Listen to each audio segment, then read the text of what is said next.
All right, joining us live now is Congressman Cory Mills. Congressman Mills, thank you so much for being with us. So you are a U.S. Army combat veteran. You are on the Armed Services Committee. When you hear, just in terms of talking about the shooting that happened in Maine, when you hear that the suspect, Robert Card, was also a veteran, a reservist, firearms instructor, that he received a lot of military training, what goes through your mind? Obviously, we'll get to what's happening on Capitol Hill in terms of Mike Johnson in just a moment. But first, of course, I do want to get your thoughts on the shooting in Lewiston, Maine.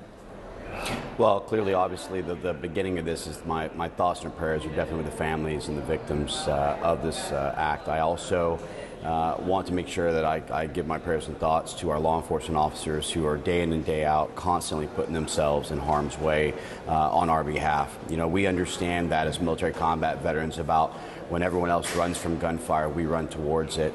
We don't have a motive at this time, but I would say that, this is one of the areas that I've been talking about, whether it's within the Armed Services Committee or even just with my colleagues around the floor, about getting more research into mental health and also looking at ways that we can help those who are possibly troubled.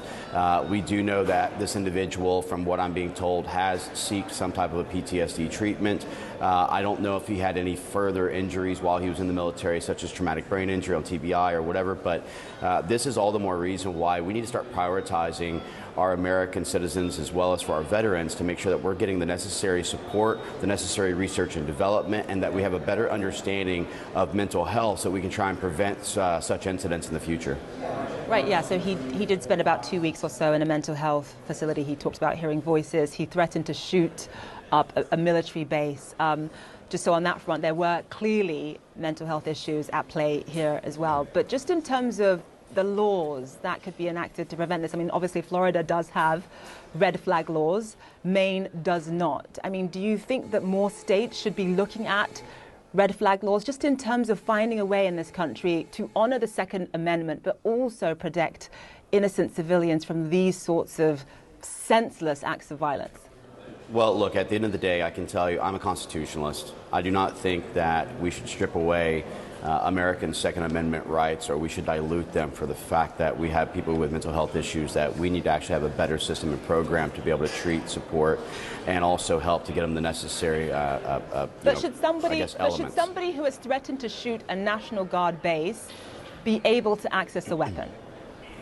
Well, my whole thing is if he's threatened to shoot a National Guard base, I think that our law enforcement officers as well should have him on some type of a watch to make sure that he isn't continuing to act in this way. I think that there are mechanisms that could be utilized. And again, I'm happy to look at various policies that would support our state-based laws. But for me, I'm just not willing to go ahead and start violating other people's Second Amendment rights. I think that we could look at some ways that if a person has had mental health treatments or things like this, where they do pose a risk to themselves, that they either get the necessary support, or we look at some type of a mechanism where we could have the law enforcement intervene, or something like this. Baker Act is something that's been utilized in the past for those who have mental health issues or drug abuse issues, etc. So there are things I think that are already in place, but I wouldn't necessarily say that as a result of this individual we should just go forward and start blocking or abusing other people's Second Amendment rights.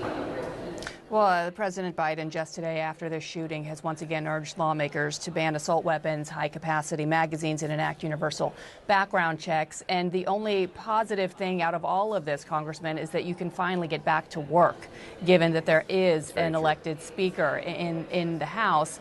My question to you is, under a Speaker Johnson, you are up against a clock here. Do you think that you will be able to avoid another government shutdown, perhaps through a CR or an agreed-upon bill, and pass the legislation or what the president has asked for, and that is additional funding to help Ukraine and Israel? Well, I can tell you right now that Speaker Johnson is here and ready to work. We're actually voting in just a few moments on the energy and water appropriations bills. We've already passed MILCON, VA, DOD, as well as for SFOPs. Those are all sitting on the Senate's desk, where they're not doing anything right now, and 85% of our actual government could already be funded. We are actually getting the remaining appropriation bills out. We are here Monday through Friday, Saturday if need be, up and through Thanksgiving. And so Speaker Johnson is committed to that. We will make sure that we don't have a government shutdown, but we'll also make sure that we're funding the government responsibly and that we're not continuing to allow this out of control, kind of out of just spending levels to be gone through where we're actually burning ourselves into an economic abyss.